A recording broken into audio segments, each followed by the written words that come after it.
Hello and welcome back to this episode of Ruffner Mountain. Today we're going to be talking about turtles. Today I have a turtle that lives on land and I have a turtle that lives in water.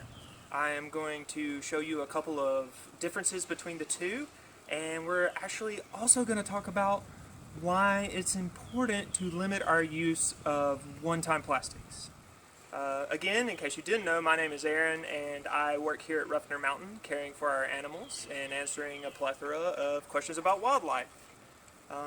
Let's get to it. Okay, so here we have a river cooter. She lives in our giant turtle tank here at the Ruffner Mountain Nature Center.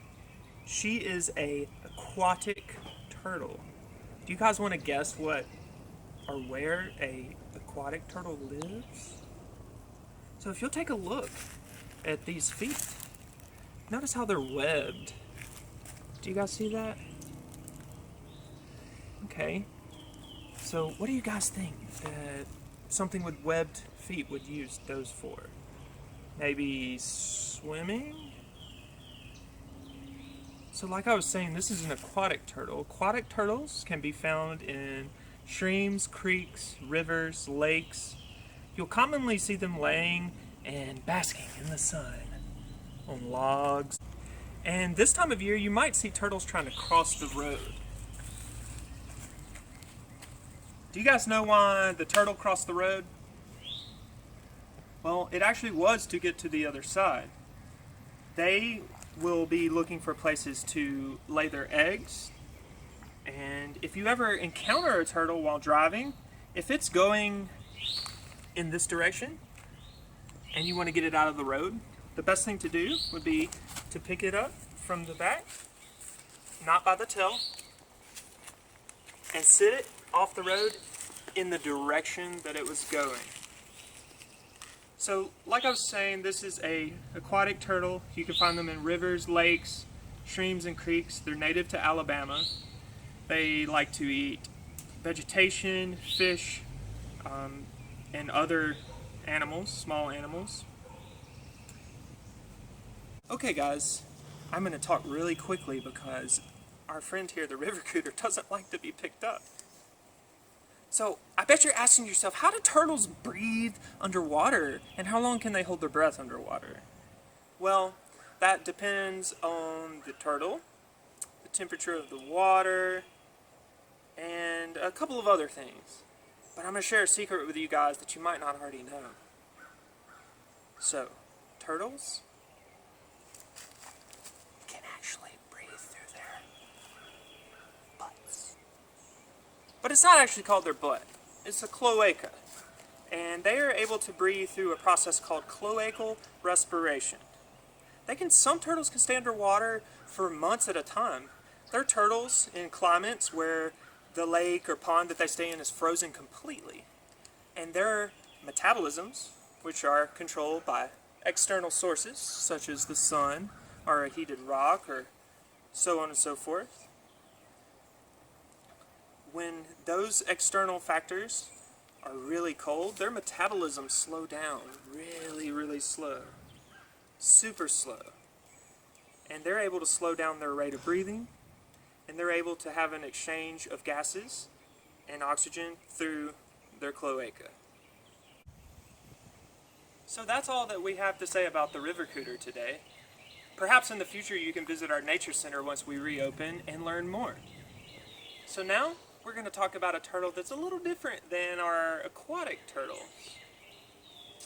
Here we have a box turtle. They are terrestrial. Do you guys know what terrestrial means? If you look right here, we will define. So then now we know that terrestrial means on land. Let's talk about a few adaptations that this turtle has that most aquatic turtles don't. So if you guys take a close look at this part of the shell, we'll notice that it's hinged. And that turtle can close its shell all the way. It can close the front and the back. Why would a turtle that lives on land need to be able to close its shell? Yes, to protect itself. So, the aquatic turtles, they can go inside their shell, they can pull their head in, pull their arms in, but they can't close their shell. At least the river cooter can. The box turtle can. These guys, you can commonly find them after a really solid rain. And this is about how big they get. They might get a little larger, but this is an adult. So let's talk about parts of the turtle. So the top part of the turtle shell is called the carapace. One way that we can remember that it is the carapace is on top is that if you think of a car, let's think about a Volkswagen Beetle. Think about the top of a Volkswagen Beetle is shaped a lot like this. Car carapace. Carapace top. On the bottom, we have the plastron, which actually literally means shield. You can also think that the letter C comes before the letter P. Alright, so repeat with me, guys. What part of the shell is this? And what part of the shell is this? Is this turtle aquatic or is this turtle terrestrial?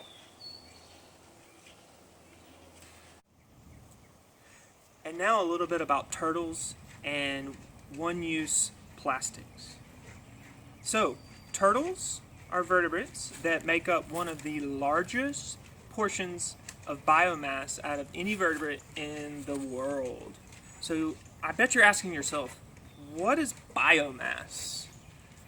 Well, I'm going to leave that up to you guys to find out. However, it's really important. So, turtles and plastic, they don't mix. Your straws, your bottles that you don't recycle, they may break down some or they might become smaller pieces, but these guys are ingesting those microplastics. Sometimes the plastics get so small we can't even see them. It's incredibly bad for the turtles. Now back to talking about the biomass. Because the biomass of any species is incredibly important, when you have a species that makes a massive amount of biomass, and then you take that species and it's becoming extinct at an incredible rate, that could have catastrophic effects to our ecosystem. So it is important that we recycle our single-use plastics or try to eliminate our use of them altogether. I want to encourage you guys to look up biomass. It's a really interesting concept, and maybe we'll have the answer to what that exactly is at the end of this video. Guys, thank you so much for listening to our video short today. I hope that I was able to teach you something.